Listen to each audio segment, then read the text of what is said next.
Hello everybody, welcome back to another video. As today we got a little bit of a special video today. We're going to be talking about kind of a guide to becoming an Oilers fan. So if you guys are already Oilers fans, this might not be a help to you, but if you're just kind of new to hockey and kind of just have a base understanding or even no understanding and want to become an Oilers fan, this is kind of a little bit of an open video on how to become an Oilers fan, what's the history behind them. I'll be kind of doing a quick rundown of everything that's happened, and especially the current team right now, because you're going to be mostly watching the current Edmonton Oilers and watching the great players like Conor McDavid and Leon Draisaitl touch the ice alongside of also Jesse Puljujarvi. Now, but before we get into this, I'd like to just say, if you are new to the channel, make sure to hit that subscribe button and hit that like button as well. So, where did we all begin with this? And I guess we'll start it off from the kind of the origin story here for the Edmonton Oilers. Now, way back in the day, there was a league called the WHA, the World Hockey Association, which was a league that kind of competing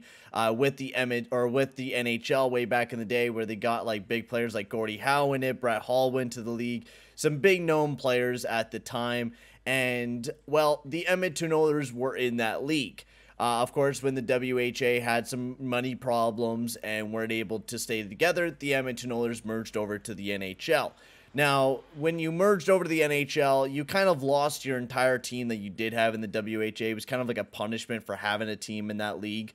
And the Edmonton Oilers at the time had Wayne Gretzky, who, if you don't know who Wayne Gretzky is one of the best players to ever touch the ice. I mean, this guy is an absolute legend. This guy has put up over 2,000 points and was a big reason why the Edmonton Oilers won 4 Stanley Cups and going back-to-back in 1984 and 85 as well. The Edmonton Oilers have overall won 5 Cups, 1 without Gretzky, 4 with him. But there's a cool little quick fact here about Wayne Gretzky. At the time, Wayne Gretzky was actually going to become an open free agent, and the Edmonton Oilers wouldn't have been able to keep him, but the Oilers fought to keep Wayne Gretzky as one of their players as their keeps. So when they kind of merged over, they were able to at least keep Wayne Gretzky on the team, and that's a big reason why they actually didn't do that bad. They were still not very good in their first year in the NHL, going 28, 39, and 13, and that's mostly because all the WHA teams kind of got screwed over, and that's why a lot of them kind of didn't really last too long. Kind of like Hartford or Winnipeg, they couldn't get their feet on the ground, and the NHL kind of screwed them over a pretty good amount. But the Oilers, they went on and won 5 Stanley Cups. After that, they were kind of just up and down. We lost for 9 years straight. I know that's not very appetizing, but now we're kind of in a new era where the Edmonton Oilers are looking very competitive. We have a new basically god in McDavid or McJesus, whatever you want to call him. He's just an absolute amazing player, and that's going to be the guy that you're definitely going to be cheering about the most. Now, Conor McDavid is probably somebody, once you are able to see him and watch him as a fan, you are just going to be absolutely just dumbfounded on how godly like this guy has been. He's had 697 points, 3 points away from hitting 700 points, and he has done it in 487 games, which is just absolutely incredible. Like almost 2 times a point per game. Like that is just absolutely incredible. McDavid has just been in an incredible place alongside of the German soldier and Leon Draisaitl, the German tank, as we like to call him. He's been an absolute beast as well. Darnell Nurse is our top 2 defensemen, and honestly, just a great team to cheer about. There's a lot of great guys to like about this team and just really cheer about. Last year, we just made it to the conference finals and unfortunately got swept by the Colorado Avalanche.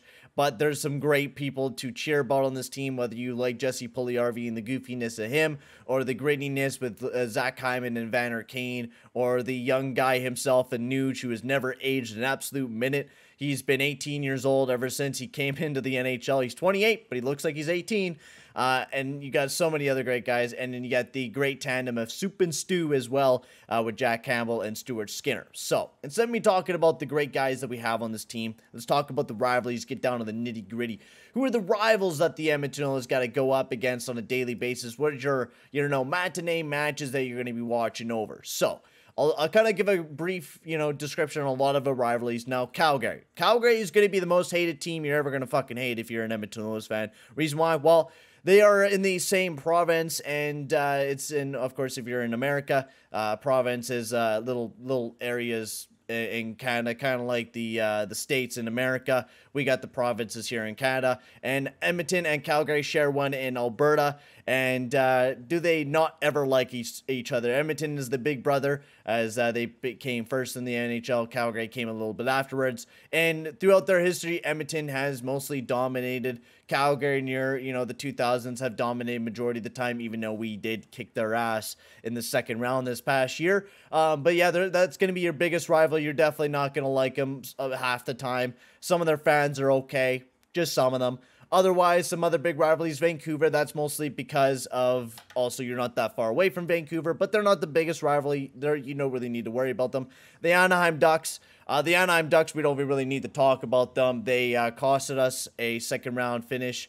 They eliminated us in very controversial fashion. It should have been goaltender interference. And if you don't know what I'm talking about, please go watch a clip. I'll maybe link it down in the description below on why we don't like the Anaheim Ducks, but they're a greaseball. We hate them. We don't like them. They're not good. Then we could also include the Dallas Stars on this list as well. The Dallas Stars kind of have a history as well. Not very much anymore, but way back kind of in the late 2000s, the Edmonton Oilers and the Dallas Stars used to face each other a lot in the playoffs and used to battle each other a crap ton, with the Dallas Stars always defeating us. We did get them one time, though. We did get them one time.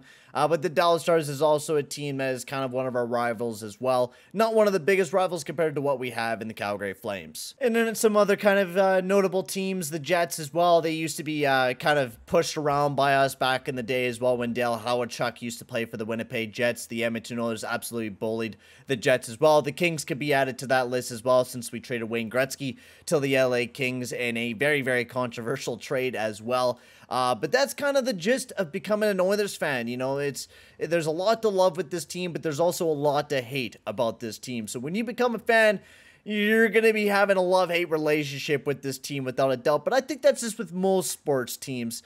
With most sports teams, like, you're always going to have that love-hate relationship with this type of team. We're kind of like the Los Angeles Angels or the Cleveland Browns, the Browns who just keep going up and down, can never figure out what the hell they want to do. But the Edmonton Oilers, they're a team that you're just going to love and hate. You're going to love some of the moves that they did, and you're going to hate some of the other moves that they have absolutely hated on.